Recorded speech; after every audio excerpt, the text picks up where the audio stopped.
Audit planning and fieldwork. Audit procedures are the processes and technique that auditors perform to obtain audit and evidence which enables them to make a conclusion on the set audit objectives and express their opinion. Auditors design the audit procedures to obtain sufficient appropriate audit evidence to identify whether an accounting estimate is reasonable in the circumstances and whether it is appropriately disclosed.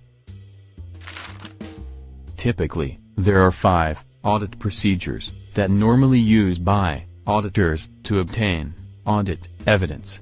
Those 5 audit procedures include analytical review, inquiry, observation, inspection, and recalculation.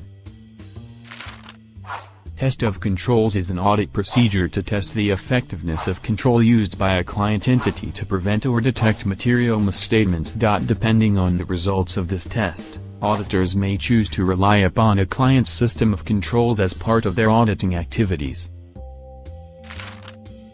The following are general classifications of tests of controls. Re-performance. Auditors may initiate a new transaction to see which controls are used by the client and the effectiveness of those controls. Observation. Auditors may observe a business process in action, and in particular the control elements of the process. Inspection. Auditors may examine business documents for approval signatures, stamps, or review check marks, which indicate that controls have been performed.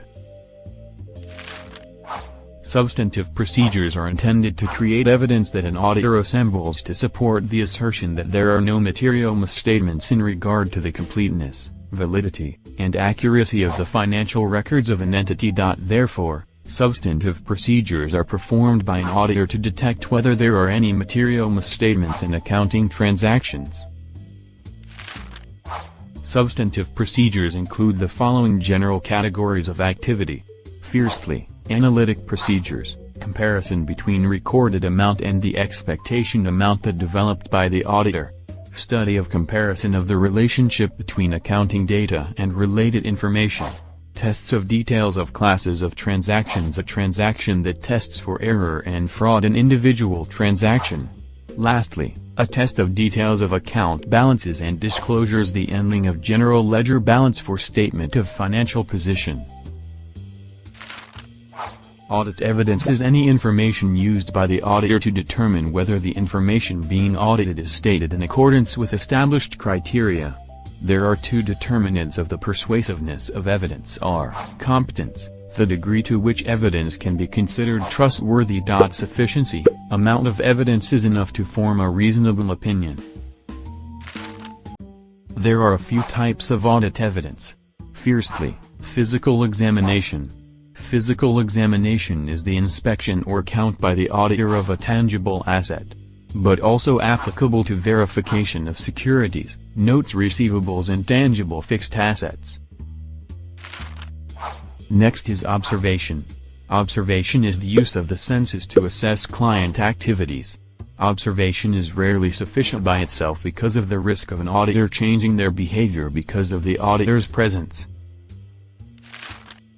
Moreover, documentation. Documentation is the auditor's inspection of the client's documents and records to substantiate the information that is, or should be, included in the financial statement. Furthermore, confirmation. Confirmation is the receipt of a direct written response from a third party verifying the accuracy of information that was requested by the auditor. Next, inquiries of client, which is the obtaining of written or oral information from client in response to question from the auditor. Next, analytic procedures. Analytic procedures using comparisons and relationships to assess whether account balances or other data appear reasonable compared to the auditor's expectations. Lastly, re-performances. The auditor's independent tests of client accounting procedures or controls that were originally done as part of the entity's accounting and internal control system.